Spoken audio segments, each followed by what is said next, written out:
Aurelio Enrique Hueso Kanaka.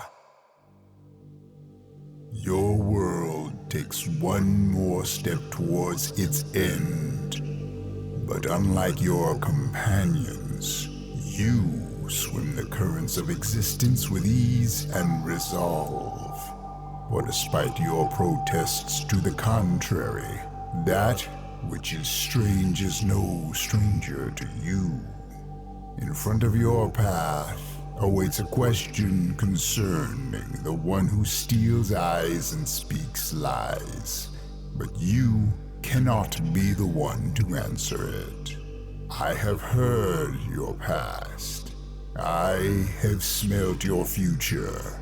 Yet I wish you luck nonetheless. Here, in the house of my kin. Roam in the narrows on the cells of dirge. Mold in the marrow, gon' melt and merge. Whole throat crooning on the balcony. Welcome to the family. Oh, daddy, there's a guest in the basement. Oh, daddy. Greetings, Aurelio, and welcome to my home. You traveled the waters of existence rather exceptionally. Your being here, in the graveyard of your sins, is no mistake, although it would be fortunate to consider it a graveyard, for things here are more lively than one would like to admit. So, is Quique in character also hearing this then? You may not hear the words exactly, but somewhere deep in something further than your soul can hear it. The world is scarier for children than for the rest. When anything is around the corner that harbors both potential and danger. And so, comforting toys of imagination, passed down from generation to generation, line the walls and the floor of this room designed for comfort. You do not awake, per se. Instead, you are simply in one moment not in this room, and in another, you are.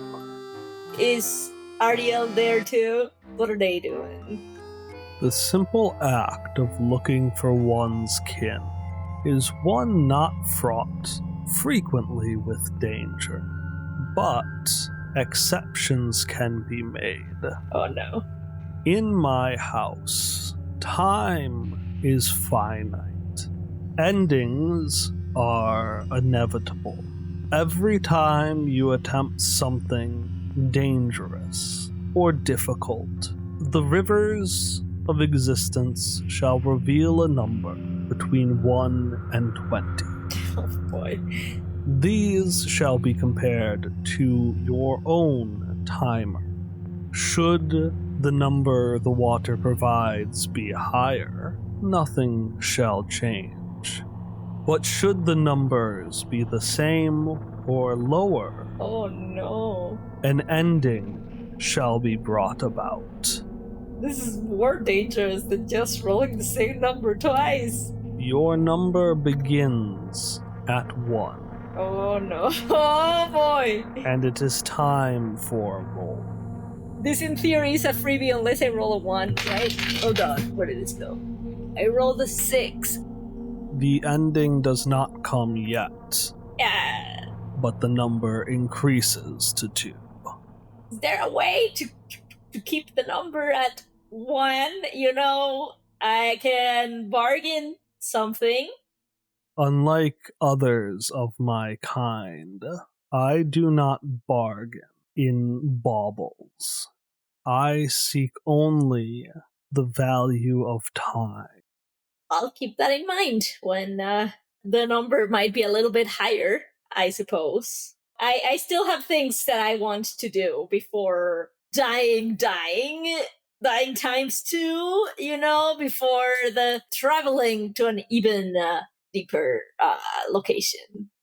Endings are not so simple as that, Aurelio, nor are they things to be avoided or feared.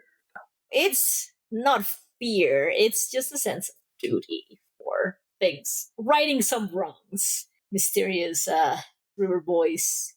You may call me Festivos, Festivals! Oh, Festivals! Watcher of the Waters of Existence. A grim, much like your feline mailman. Well, I assume that Kike didn't see Ariel because nothing was said on that regard. So Kike will start seeing through the toys, seeing if there's anything that seems familiar with either them or some other kid, or even like a toy from his own childhood, like something that might be familiar. You search through the stuffed animals in the corner of the room, many of which look familiar to you. You see squeeze, tangled rattleweeds, a stuffed nicotini, Oh god. before regulations prevented any further creation of that toy.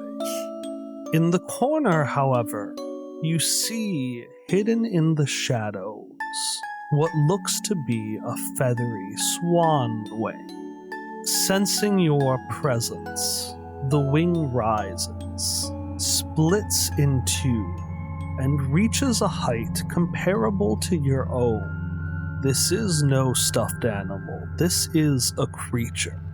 A danger, perhaps? As the creature turns and gives a fake yet familiar smile, you know that it is dangerous indeed. Quique, what a pickle we've gotten ourselves into, huh? Oh no. Your Sabrina smiles with the plastic expression of your daughter, their fury hidden behind Oh. a smile. So they are a fury? Like what undead is this? It is in its own way appropriate. Those who died from betrayal become winged personifications of vengeance called Furies, after all. They're a fury. No. From betrayal. Oh no. For while they are not permanently dead, in this space, where the body is not allowed and the soul goes alone, one takes the form of the dead regardless. Like, I know they wouldn't want this. Well, I don't know, maybe at this point they would, but I think Kike would just, without like thinking much, just like hug them and say that he is sorry. I know these words will probably reach you even less now, and I know these probably are a little too late, really, but I am really sorry. I'm really sorry you are here. I brought you here like I brought so many other kids here, and I couldn't stop it. I think I just, by trying to protect you, I did the exact thing that I wanted to prevent. So I know you can't really probably get this, but I am really sorry. What remains of Ariel sinks into your embrace, and you could swear you feel a tear. Oh. However, this lasts but a moment, as what has replaced your Sabrina takes over.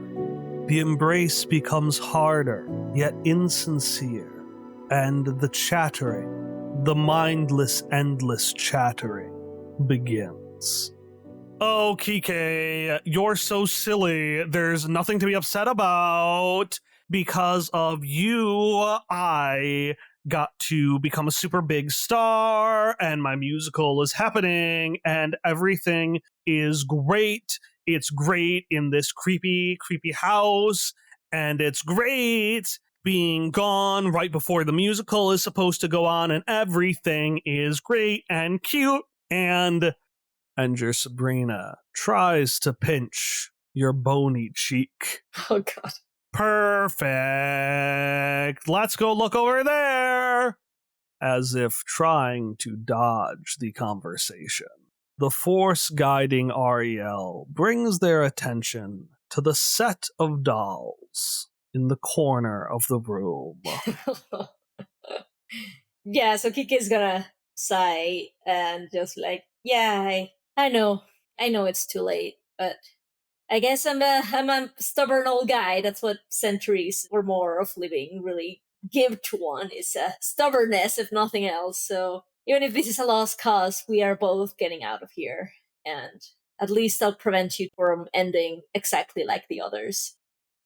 One must be careful what one says in the house that always listens. As you mention the loss of another, a shadow sweeps across the room, and your attention is drawn to one specific doll. Oh no, does it look like me? The doll is singing a song, a childish song, a song about her papa's adventures with the gold guy. Oh. Gold guy, nothing goes well for gold guy. Greed fell on him, and he quite literally died. Gold guy. You hear the bright voice of Marisol, a wraith who had died not understanding why nothing was open on Labor Day, and becoming the avatar of it. She was impulsive but bright, and she loved hearing stories of you and Mateo, often turning them into jovial songs. You hear one of those songs, sung in her voice, coming from a doll on the top shelf that bears a perfect resemblance. Kike is just gonna be like, oh Soul, I'm so sorry. Maybe I can make things right for everybody, not just maybe I can fix things here. And he's gonna grab her. He's gonna go for it. The rivers roll again. Yeah, I know. Out of character, the gimmick, but like, I think Kike would be too emotional to not. Yeah, that's a 12. The counter rises to 3. You reach for the doll, hoping to grasp one of your children in your hands, to embrace them and apologize. But this is yet another figure that you know apologies are too late for. You grab the doll, and what, Aurelio, is your next action? I want to carry her. Yeah, I want to see, if there's a way he can revert this, even if he knows that it might be too late. As you approach the doll, the song becomes dissonant and harsh. One would imagine an attack follows. However, when held by your embrace, the song grows melodic again, and the loud singing turns to content humming. He'll put her, I don't know if he has like a little pocket or like a bag or something to put next to him. Oh my god, I didn't realize that, like, this house was a big fan of Sochi too. Maybe I can look past the drab and creepy and see something good within. Gold Guy isn't one of her top charting numbers, but it's a pretty good one. If you're gonna be looking, I want to go and look with you. I can let you pick where to look. I know it's too late to let you do your own decisions at this point, but I think that I would just be imposing myself if I tried to force you to do, what I want now. It's fine. Every star deserves their groupies. And although I am not a star nor deserving of that, once we find Sochi, she will be grateful for another. Oh, come on. You know you're so much better than her. I've heard your actual stuff. It's so much better. What do you mean you are not deserving on this? Like, without even really, just like... The rivers demand a roll. Oh boy. Okay. All right. Come on. 19! Your number increases to 4, and you do not get a response you are hoping for, but you do not get a rebuttal you are fearing either. Okay. Quique will take this. Oh, they're playing my song, your Sabrina says, as they rush to the ballroom, which is playing a peppy, gaudy, tasteless song. It is very much not Ariel's style. Quique will run after them. It is at first difficult to take in the walls of this room. It seems like oblivion covers them every few moments. But as you gain your composure, you notice that it is not the walls that are disappearing, but it is instead a variety of shadows dancing along with each other in the ballroom, each dancing a unique dance that you recognize as being designed by a multitude of your progeny. But despite all of their individuality, they are dancing along to a song of Sochi. Quique might try to change the beat. Like when there's like a song and you clap off beat, or you like try to change, like it sucks, or like you try to change the rhythm, like he's doing it on purpose to like disturb this.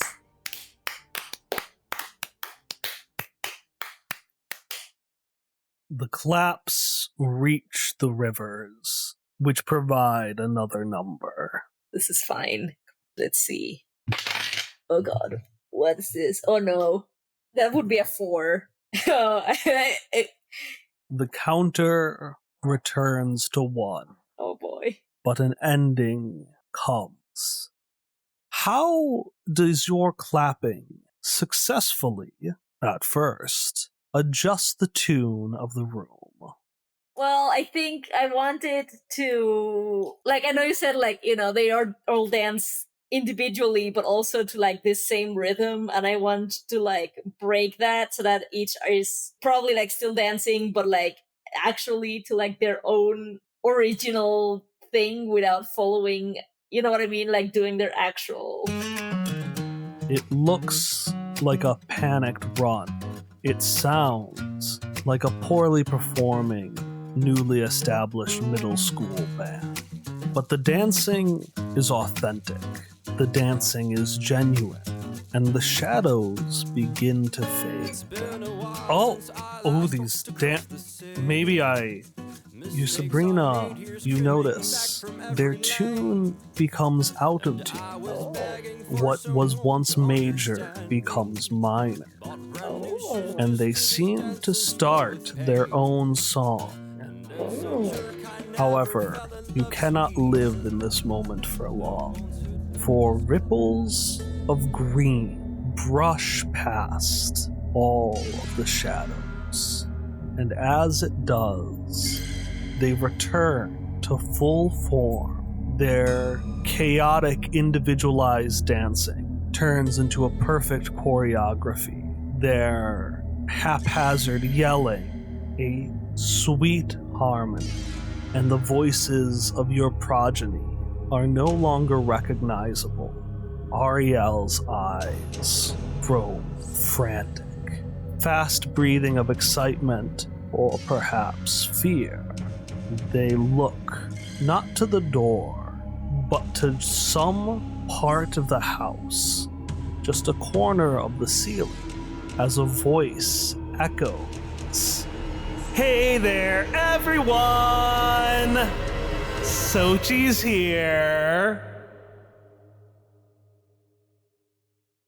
Today's announcement break is pretty quick, so I'm going to take over for Fistivos because he speaks quite a bit slower than me. I mostly just wanted to do credits, so the game that we are playing is a modified version of Dread, an amazing horror tabletop role-playing game by Epidiah Ravachol and Nathaniel Barmore, which typically uses a Jenga tower, but that's a bit hard to do on a podcast. The intro song is Welcome to the Family by Miracle of Sound, one of my favorites of his. And there's no third thing. That's it.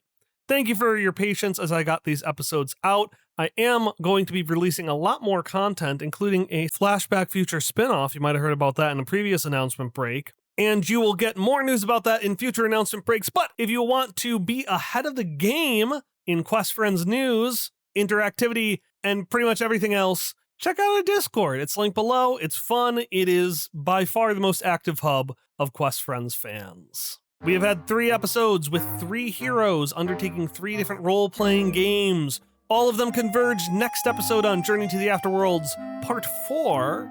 But if you'd like additional content before then, normally here's where I'd pitch the Patreon, but since I mentioned the Discord, check out our Discord in the description.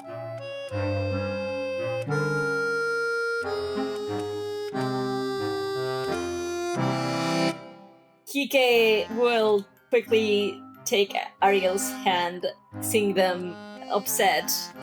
Ariel is paying you no mind. Instead, standing paralyzed, their eyes tracking something above them on the 2nd floor. Do you want to lead the way, or do you want me to do it? I think this is as much your journey as it is mine.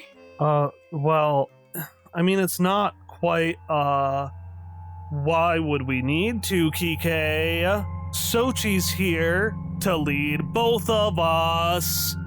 And your Sabrina marches towards the door that you know leads out to the staircase up to the 2nd floor.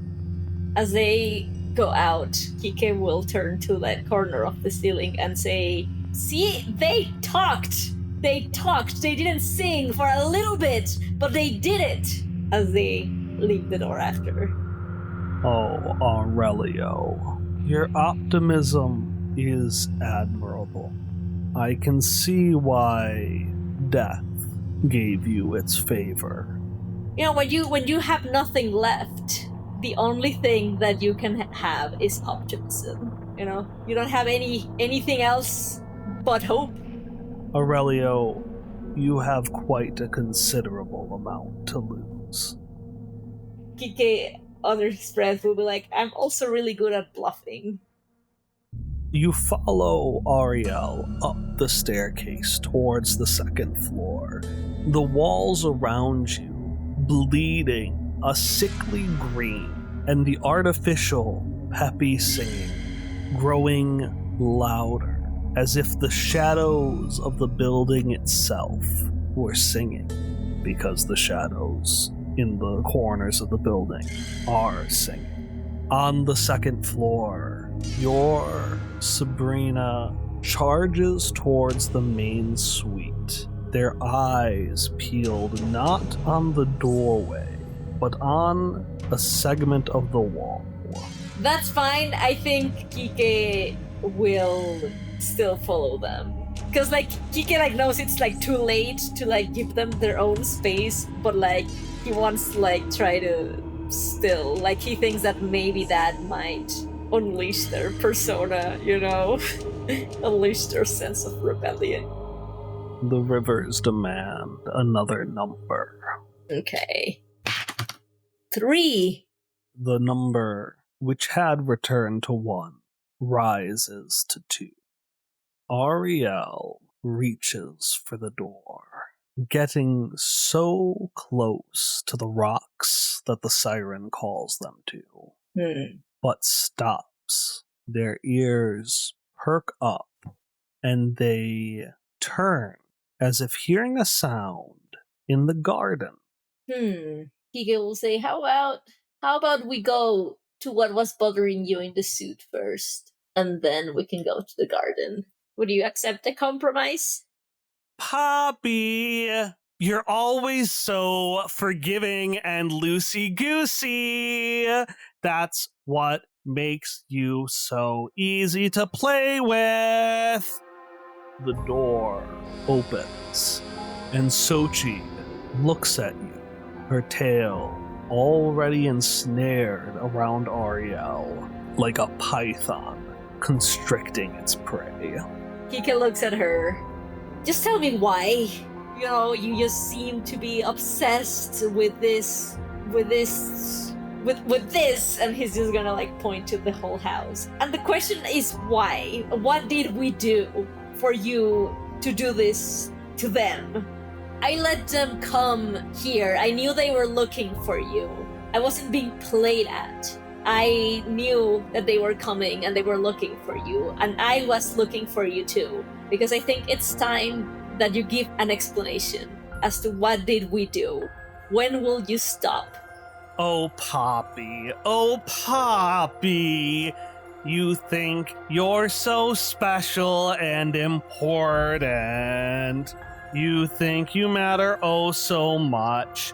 I know I don't, but it seems like it's to me because all of the targets are related with me and with Teo's kids. The ones that matter are them, and you're just robbing their life for what? Like, it's not about me, it's about them. You know, I've never really said this. I usually am pretty accepting to whoever wants to be part of my family, but I think you have lost the right to call me Dad. It seems like you have a new one anyways.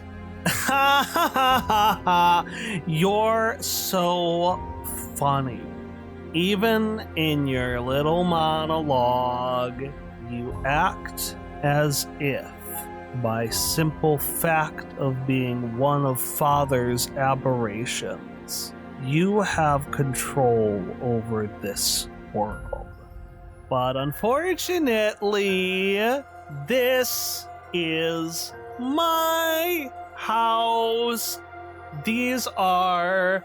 And she caresses the side of Ariel's face as she says this. My kids, and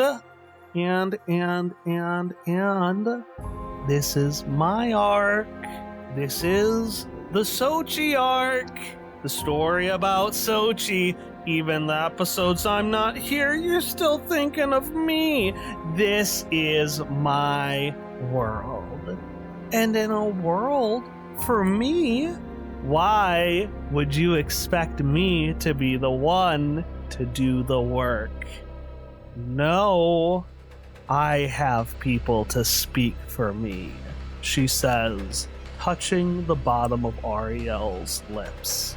And Ariel, those wide eyes growing even wider, twitches as the sickly green surrounds their lips.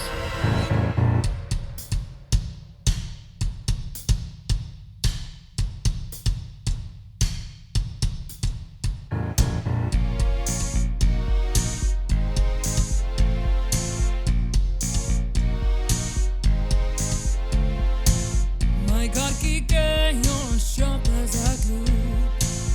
Attributing this to a small family coup. Newsflash, my puppy, is not about you. This one has no time to mingle with ducks. Do you get it yet? You dead to me. You are no part of my family. Why bother when we got such ease?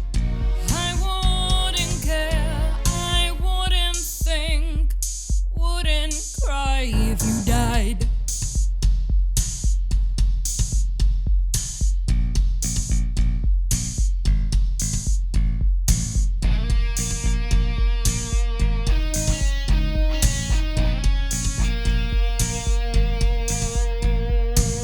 You slip on by with those pesky good eyes. Reality crumbles under you like ice. You could take it on, how can you not see? You created me, and all that I seek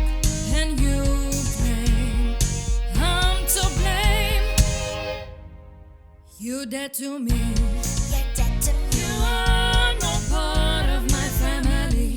You're dead to me. I want you near me, Ari.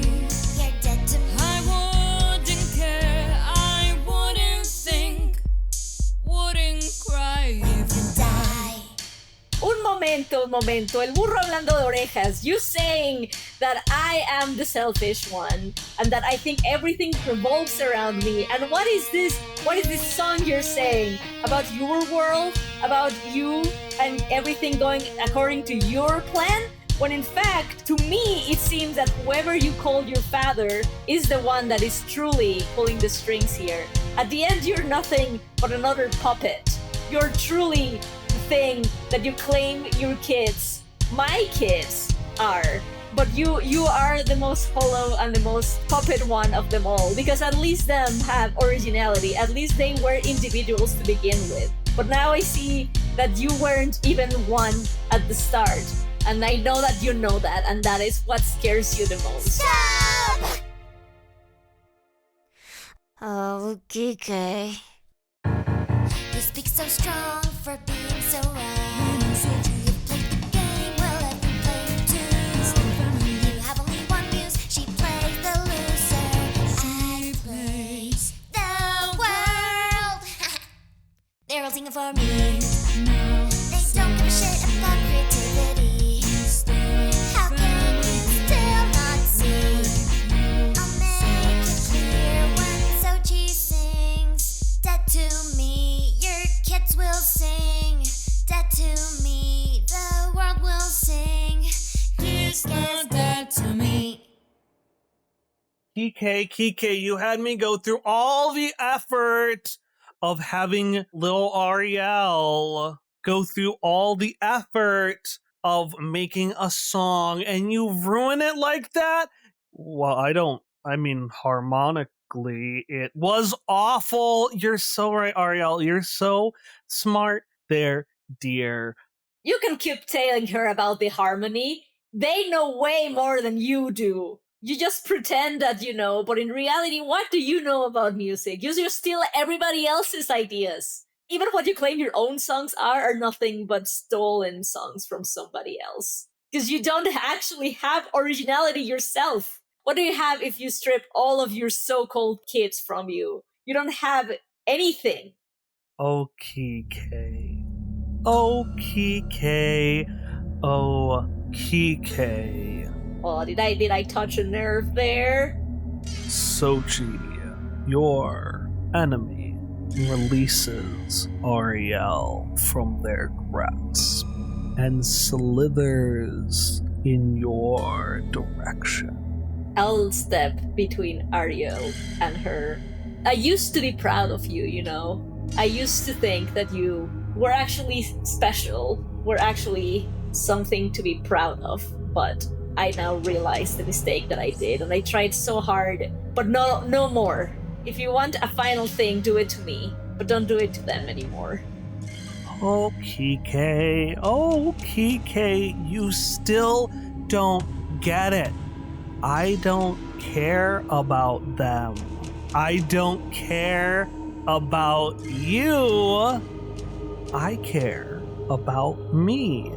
And you wanted to know what I had without your sad, saggy bones and your sad little family. And Sochi holds up a document, Shadowed Swan, by Ariel Zamora Ueso, although that name is hardly recognizable. With the scratched out title, it now says Swanshine. The rest of the text, marred by Ariel's own hand, but not their own will. And your former daughter boasts, I have Necropolis. And is that even yours?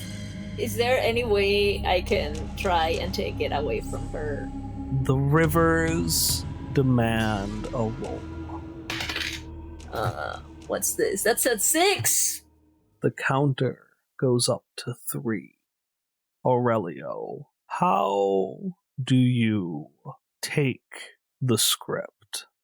So I wanted to toss one of my hands, grab it, and to bring it back like a boomerang hand and give it to Ariel and say, "This belongs to you."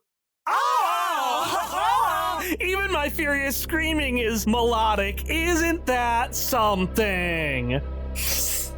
She lunges at you, Quique, and the waters demand another number. Alright, let's see.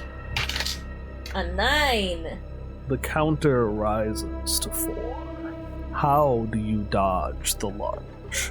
I think he just steps to one side as she comes in a cartoony way. I'm like, Sochi flies past you. You see, with, I would imagine, considerable schadenfreude as she tumbles past you, screaming more and more incoherently.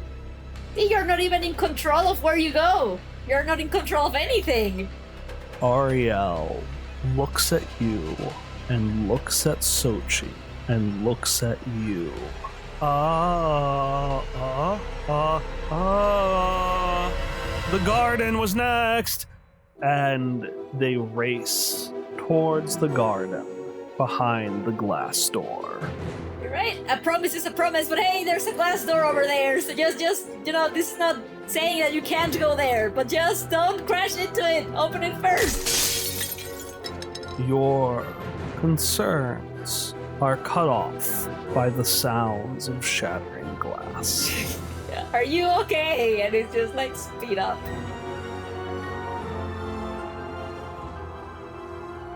The garden is peaceful. There is a gaudy amount of Sochio flowers that you see shadows attending to, each humming their own song.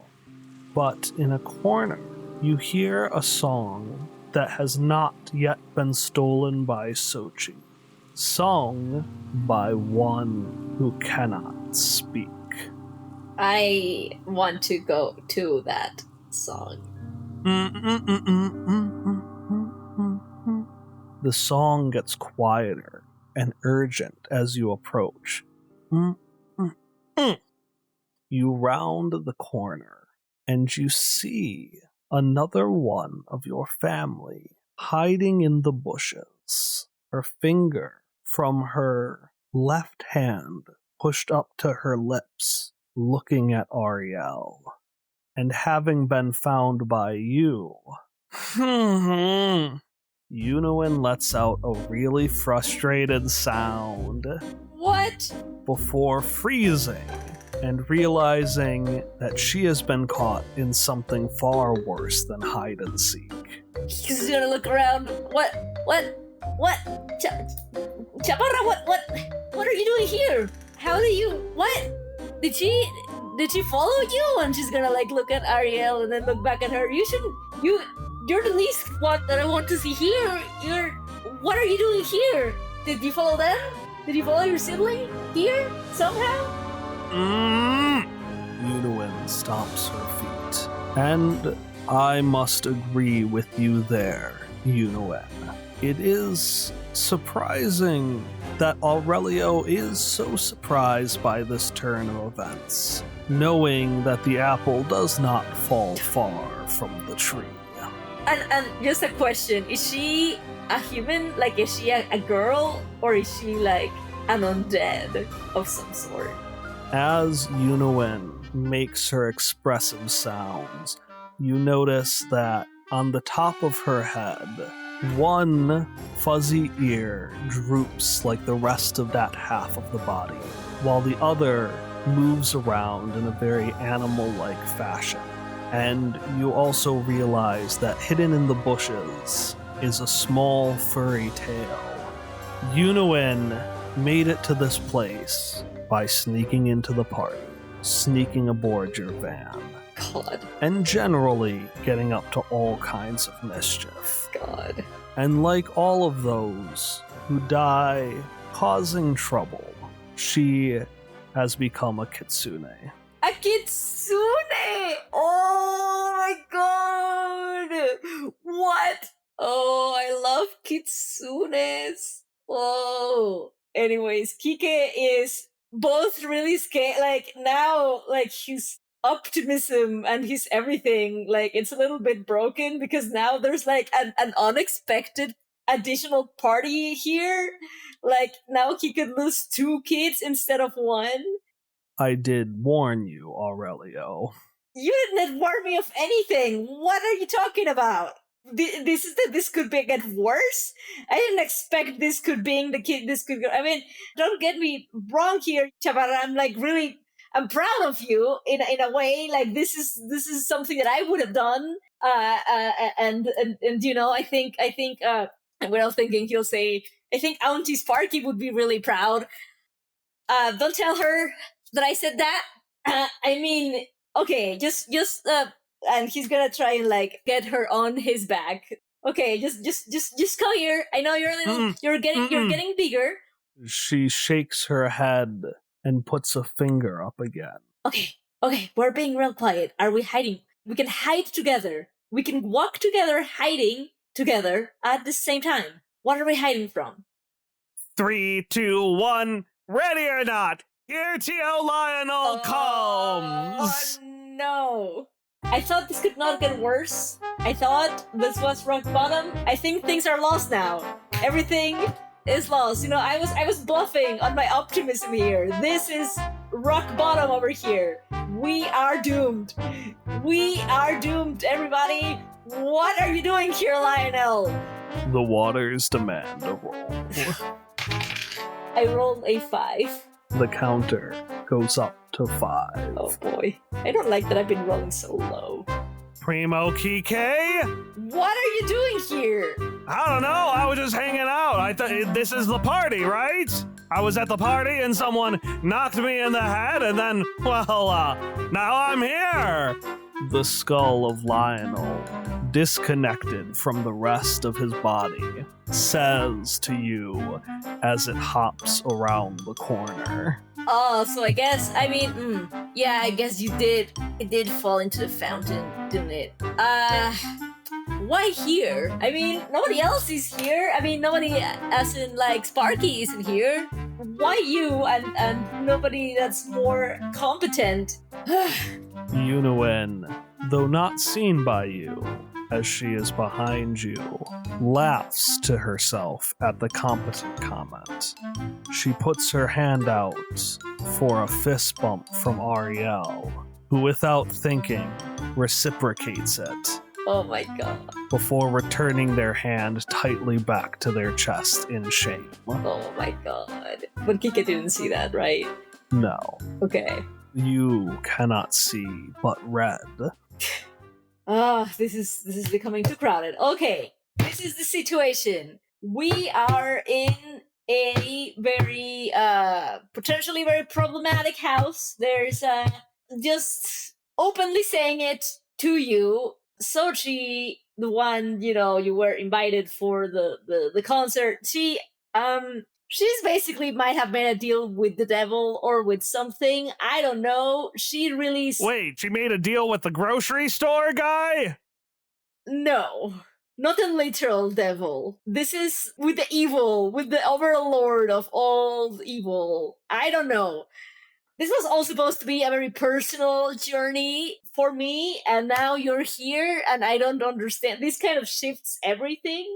So, you know, you do whatever you want, I guess. If you want to stay here, just don't cause any trouble. If you hear any singing, don't interact, don't do anything, because you might make it worse. I'm trying to save people here.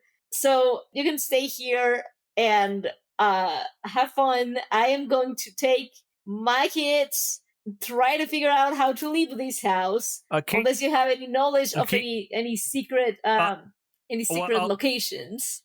So you're saying that, like, I probably should have warned you about the singing I'm hearing right now? Why are you so...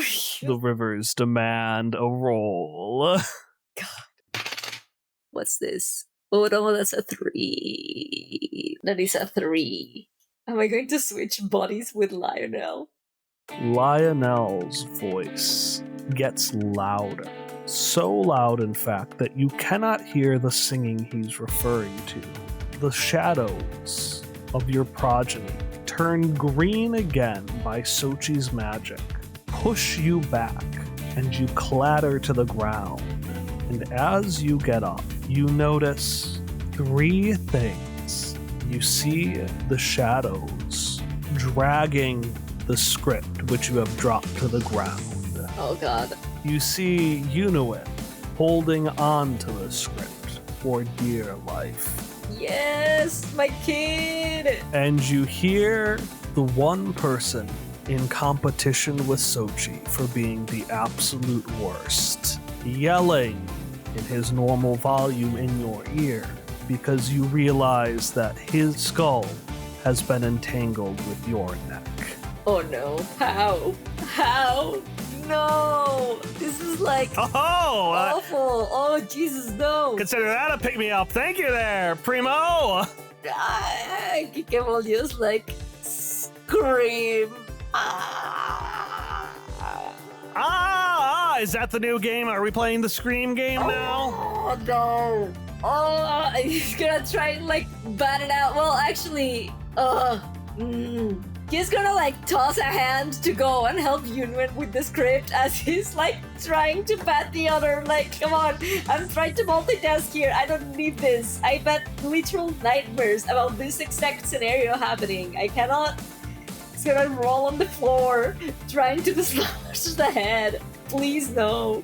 The rivers demand 2 rolls. Rolls. Oh no, is there gonna be like more heads than up here if I fail this? What's this? That's a 17. Now I get the high rolls here, and a 6. The number has risen from 1 to 3. Your hand successfully pries the script from the shades, and it flies back with Unuin, who tumbles to the ground.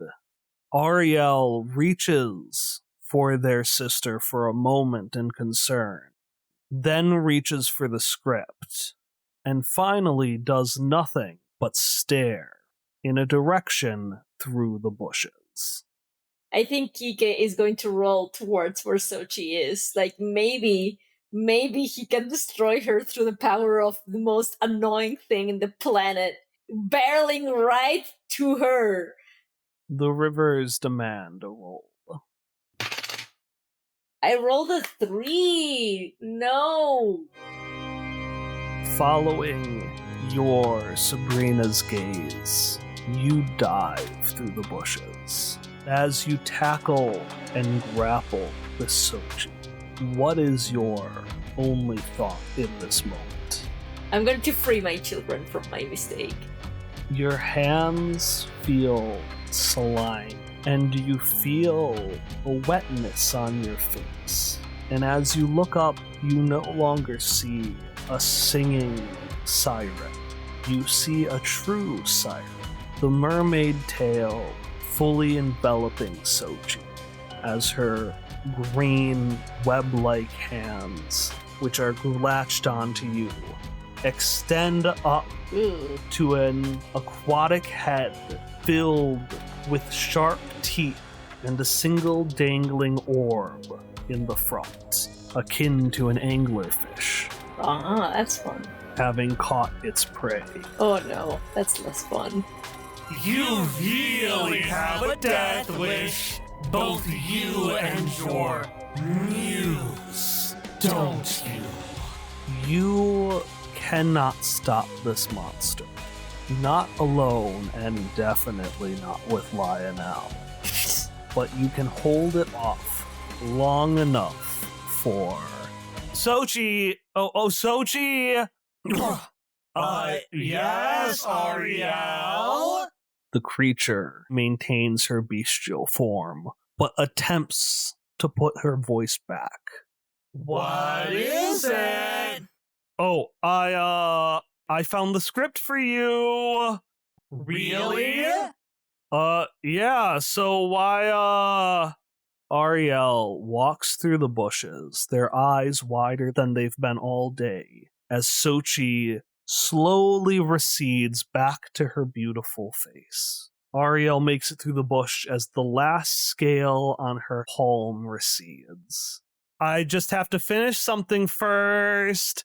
Why don't you do this first? Like, that doesn't matter, right? Yeah, but I'd really like to. Sochi reaches up to attack you, and for a moment, you see a cymbal from a drum block her hand. But just for a moment, as the cymbal returns and becomes a piece of paper, the script, which Sochi happily takes in her hand. Thank you. Well, that was a lot. Yeah, that definitely was. So we can put on our musical, right? I can put on my musical. Mine. Sochi stands up. Quique, you had asked me what I had when I had everything but no family. Isn't that right? Yeah, something like that. Well, now you get to experience what it's like when you have your family and nothing else. Happiness?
I gotta think of a response to that.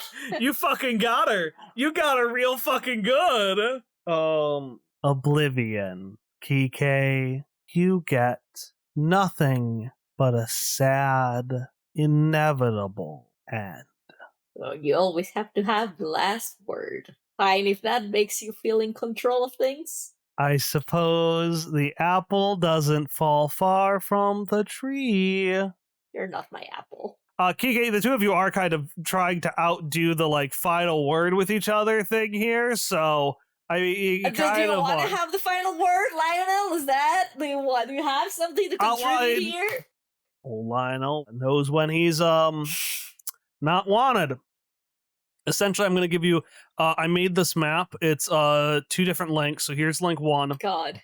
I made this map, and you get to choose where you start, what room you start. I don't like things to be played against me. Oh boy. Okay. I have your notes. I have your notes. Is it going to be the same? Is the thing like it is my map? I know the threats of my map. I don't know if it will be the same threats in this map. But anyways. You are simply in one moment not in this room, and in another you are. The room gave birth to... Congrats! It's a skeleton! It's a skeleton!